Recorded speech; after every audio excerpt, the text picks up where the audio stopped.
You know, it's getting to the point now where you have to ask yourselves as Eagles fans, is Chip Kelly going to put aside his ego for one goddamn second?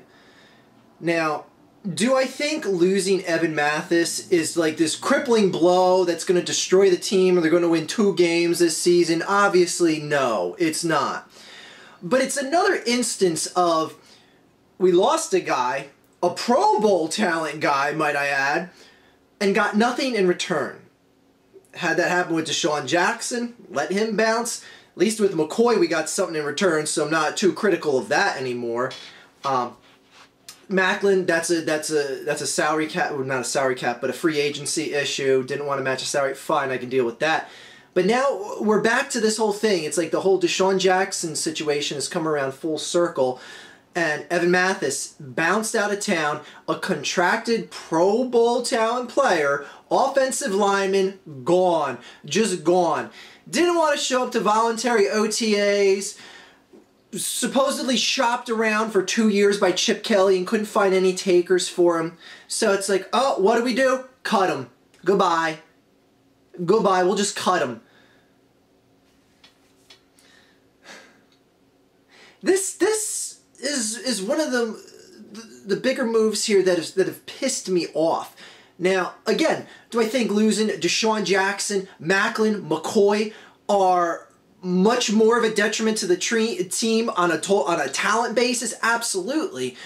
But the thing is, you lose Harriman's, you lose Mathis, and you have an offensive line that was all sorts of banged up and injured last year, Mathis being one of them that missed 7 games. You'd figure you'd at least, in worst case scenario, keep as many players that can play on that offensive line just to at least add depth.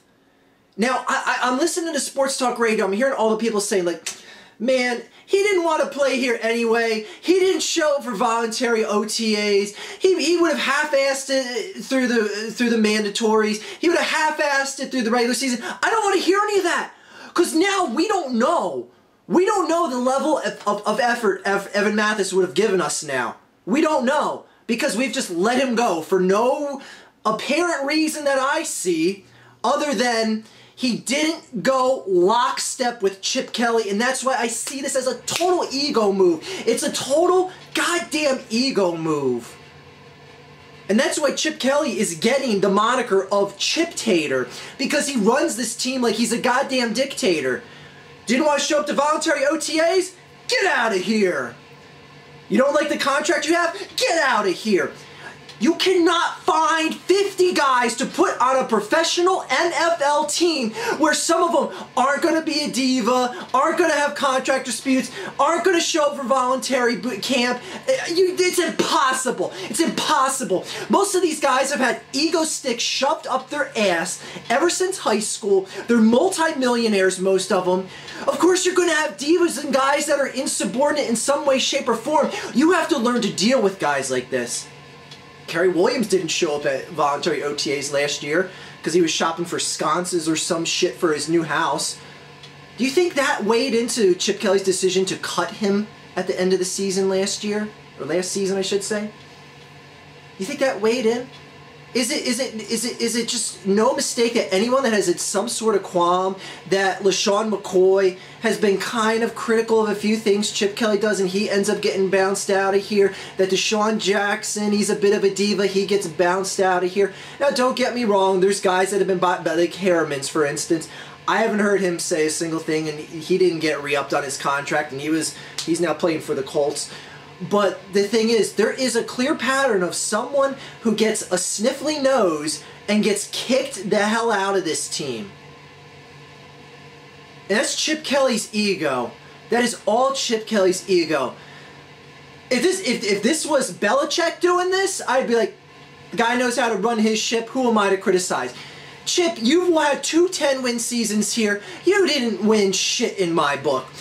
Do you look like a good coach that knows what he's doing as far as assembling his talent and putting them together to put a watchable product on the field? Yeah, you are.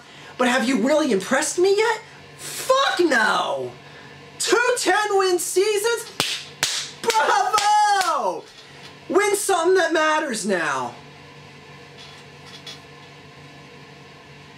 The Chiptator. Chiptator at work. Evan Mathis, gone. We don't need depth at the offensive line. It's no big deal. It's not like we have an injury-prone quarterback that's going to be starting for us this year in Sam Bradford. We don't need any certified bodies to put on that offensive line that are proven Pro Bowl talents in this league. No, we don't need them. Not this year. No. Unbelievable. Unbelievable. After the slop that we saw this offensive line dissolve into last year from injuries, you're going to get rid of and just let willingly leave a Pro Bowl level talent? Just because he didn't show up to voluntary OTAs, just because he wanted his contract re-up, just because he said he didn't want to be here? Well, that's the thing. Just because he doesn't want to be here, and I agree that Evan Mathis did not want to be here. The bottom line is he's a contracted professional athlete.